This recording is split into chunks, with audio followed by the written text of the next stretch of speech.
SYD Engineering.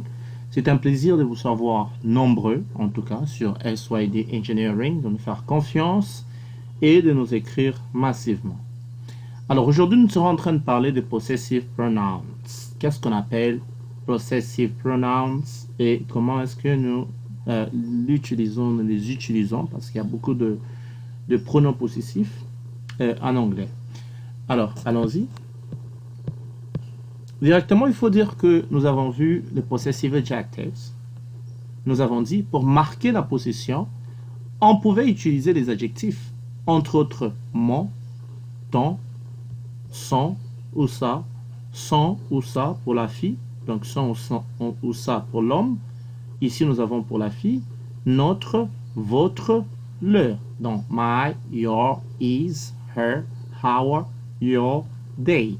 Ce sont des adjectifs possessifs. Alors, pour marquer la possession, on pouvait utiliser ces adjectifs possessifs avec une condition incontournable d'ailleurs, c'est que ces adjectifs soient toujours suivis du mot ou du nom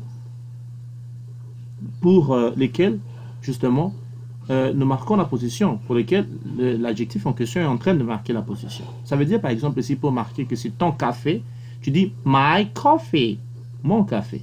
Ton café, your coffee. Alors, this is my coffee. Ceci ou c'est mon café. Tu peux dire ceci est mon café ou c'est mon café. Alors, on pouvait utiliser les adjectifs possessifs pour marquer la possession. This is my house. This is my wife. Même si les femmes sont totalement dérangées lorsqu'on parle d'elles comme ça pour dire c'est ma femme. Bon, on parle de la possession, oui, même si on dit bon, je ne t'appartiens pas, ce sont des caprices de femmes. Mais ici, j'aimerais juste montrer le fait que pour marquer la possession, nous pouvons utiliser les adjectifs possessifs suivis du nom pour lesquels l'adjectif est en train de marquer justement la possession. Alors, c'est comme ça que nous avons une première façon de faire. Nous pouvons utiliser le pronom, les adjectifs possessifs, tout en ajoutant le nom après. Seulement ici, avec les adjectifs, le pronom possessif, donc ce qu'on voit aujourd'hui, les adjective pronouns, on nous offre une deuxième possibilité au fait de dire ceci. C'est qu'on peut dire c'est mon café ou bien ce café est le mien. Donc, c'est le mien. This coffee is mine. Ce café est le mien. Is this coffee yours? Parce qu'on a dit, is this your coffee? You say, is this coffee yours? Est-ce que c'est le tien? Est-ce que ce café est le tien? Voilà. Pour dire mine signifie le mien, ou la mienne, ou même au pluriel, le mien. Le tien ou la tienne pour yours, ou encore au pluriel. Alors, c'est toute une liste que nous avons mis ici pour marquer la différence entre les adjectifs possessifs et le pronom possessif. Alors, on peut dire my dad is the strongest. Mon père est le plus fort. Mon père. Il y a toujours un nom qui vient après l'adjectif possessif. Mais seulement, ce n'est pas le cas avec les pronoms possessifs, parce que pour le pronom possessif, nous ne sommes pas obligés d'ajouter de nom après. Il finit la conversation et bon, voilà, c'est tout. Parce que si vous allez voir quand on dit le mien, le tien, le tien, le mien, le tien, le sien ou la sienne pour l'homme, le tien ou la sienne pour la femme, le nôtre, le vôtre, le leur. Lorsque nous utilisons ces pronoms possessifs, c'est d'une autre part pour éviter la structure préétablie ici que nous avons l'habitude de croiser lorsqu'on utilise les adjectifs possessifs. Pour dire par exemple en d'autres termes qu'il y a le nom qui précède toujours, qui suit ces adjectifs possessifs. Mais pour le pronom possessif ici, vous allez voir par exemple ici on dit this is Anna's coffee. On va dire I'm sorry, this coffee is Anna's. Quand on dit this coffee is Hannah's, this coffee is hers. Ok, c'est la sienne, parce qu'on parle de Anna ici. Alors, très souvent, nous nous retrouvons dans des cas tels que il n'y a pas vraiment facilité de mettre la différence entre les adjectifs possessifs et le pronom possessif. Par exemple, ici, quand on dit this is Anna's coffee, this coffee is Anna's. Vous voyez que pour marquer la position, nous avons utilisé un S qu'on ne croisait pas depuis le début ici. Alors, on peut marquer la position en utilisant ces petits tests comme ça, bien qu'on aura le temps de le voir dans la vidéo qui va suivre avec les genitives. Mais ici, vous allez comprendre que lorsque nous utilisons la position comme ça, la seule façon de distinguer le pronom des adjectifs, c'est de regarder la phrase très bien. Si le nom vient suivre ces pronoms, eh bien, on va dire que si le nom plutôt vient suivre cette marque de possession, nous allons donc dire que nous sommes en présence de l'adjectif possessif, parce qu'on va dire Anna's coffee, le café de Anna. Stone's house, la maison de Stone. Stone's wife, la femme de Stone, en mettant les petits tests comme ça. Mais regardez ici, this coffee is Anna's. This coffee is hers, en d'autres termes. Mais ici, on va dire this is her coffee, because coffee is just coming right after the adjective. Vous voyez qu'on a S et S. Il n'y a pas vraiment lieu de directement ici d'emblée voir la différence entre le pronom et l'adjectif. Pour dire par exemple, ici nous avons my, ici nous avons mine. Voyez-vous?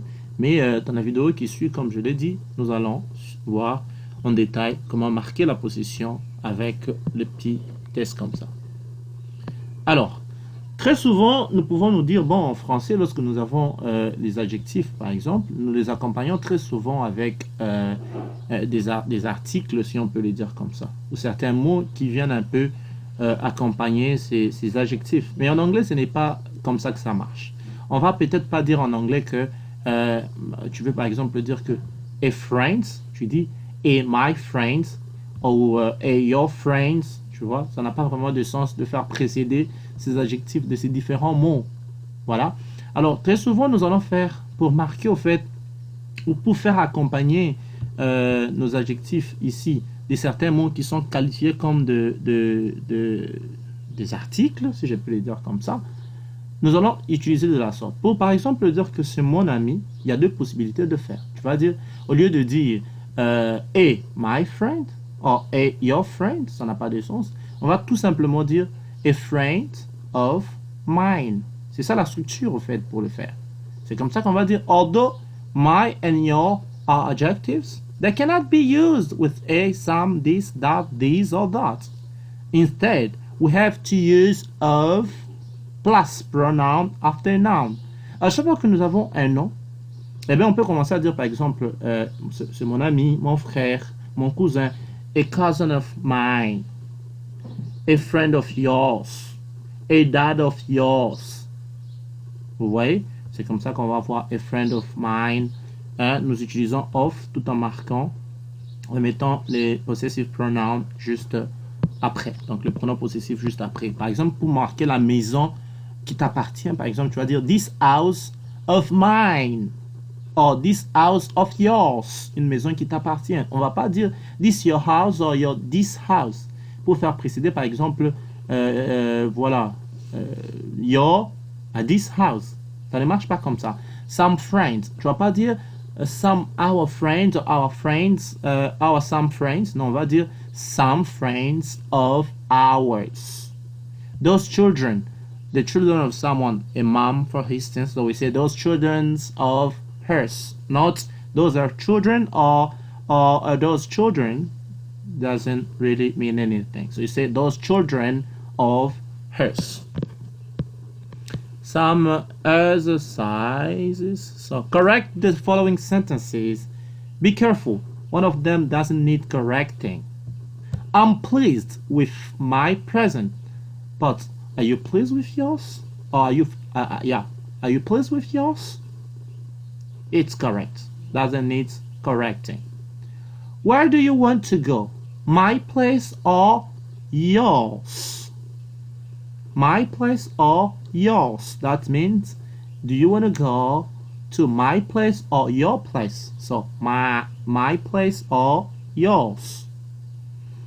Is this book his or hers? Hers. Adjective, possessive pronoun. This drink is yours, and that one is mine. Okay, this drink is yours, and that one's mine. I have forgotten my mobile phone. I've forgotten my, not mine. My mobile phone. It's a possessive adjective because you have got a noun right after this adjective. His workbook is not as neat as mine. His workbook is not as neat as mine. Possessive pronoun. Voilà. Voilà ici 6 manières de montrer de l'intérêt à quelqu'un. Très souvent, lorsque nous sommes en train de parler à une personne, ou lorsqu'on est en train de te parler, pour montrer à la personne que je suis captivé par ce que tu dis, je veux démontrer de l'intérêt à ce que tu dis, ça ne m'ennuie pas, voilà. Il y a certaines réactions que certaines informations qu'on nous donne suscitent chez nous. Et généralement en anglais, pour montrer de l'intérêt à ce qu'on nous dit, on peut utiliser « really » pour dire « vraiment »,« vraiment »,« really ». Oh, c'est intéressant. That's interesting. That's interesting. Really? Oh, that's interesting. Ou on peut carrément dire Really? That's interesting. On peut combiner, évidemment, comme je vous dis souvent. On peut dire right? Right? Gotcha? Sure? Voilà. Et voilà 5 manières que je vous propose ici de finir une conversation poliment. Ça veut dire, par exemple, nous sommes en train de chatter avec une personne, comme on le dit souvent au téléphone. Eh bien, pour finir cette conversation, on peut par exemple dire « It was nice chatting with you. I need to go. » Voilà, c'était bien, c'était agréable de chatter avec toi. Ou par exemple, on va dire « It's fait tard. Well, it's getting late. Well, it's getting late. You need to go. Anyway, I should get going. » Voilà une manière de dire « Je dois y aller. Il se fait tard. » Sorry, but I'm afraid I need to leave you, I need to go, I need to sleep. Voilà des manières, par exemple, de finir une conversation poliment. Et la dernière manière proposée ici, c'est I'm sorry to cut you off, but I actually gotta run. I am sorry to cut you off, but I actually gotta run. To cut somebody off, that means to interrupt someone. Cut you off, that means interrupt you. That interrupts you while doing something. You're chatting with someone, you're speaking with someone, so the person needs to go, so the person can obviously cut you off. Alors, voilà, deuxième bonus, SYD Engineering. Nous allons parler de différentes parties du corps. Voilà, la main, en anglais, hands. Alors, pour la main, nous avons des différentes parties. C'est entre autres ici les petits doigts ici qu'on appelle little finger, pour dire l'auriculaire. On appelle en français l'auriculaire, little finger. Alors, ces doigts portent l'alliance, ring en anglais. Donc, on va dire l'annulaire, on va dire ring. On va parler de ring finger.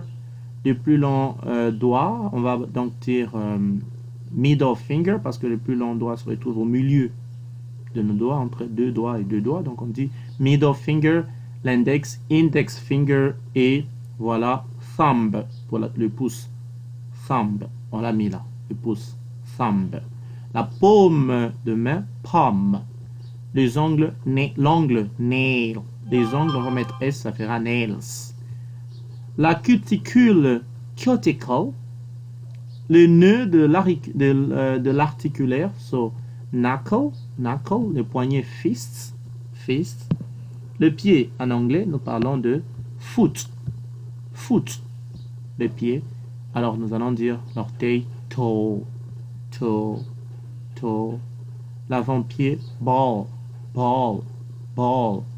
La plante du pied, sole, lui qui touche les sols là, sole. Le coup de pied, instep. La cambrune, hoche. Les talons, heel. Les dos de pied, chaussures, les dos du pied, bridge, comme le pont, bridge. L'ongle du pied, toenail, toe, nail. Les petits orteils, little toe. La cheville, hinkle. Alors les amis, merci beaucoup de nous avoir suivis et merci surtout pour l'attention nous accordée.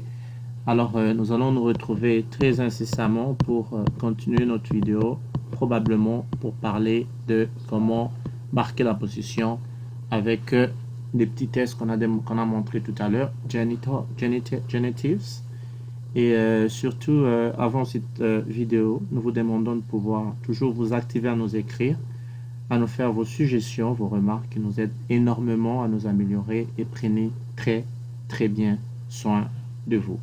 Bye bye.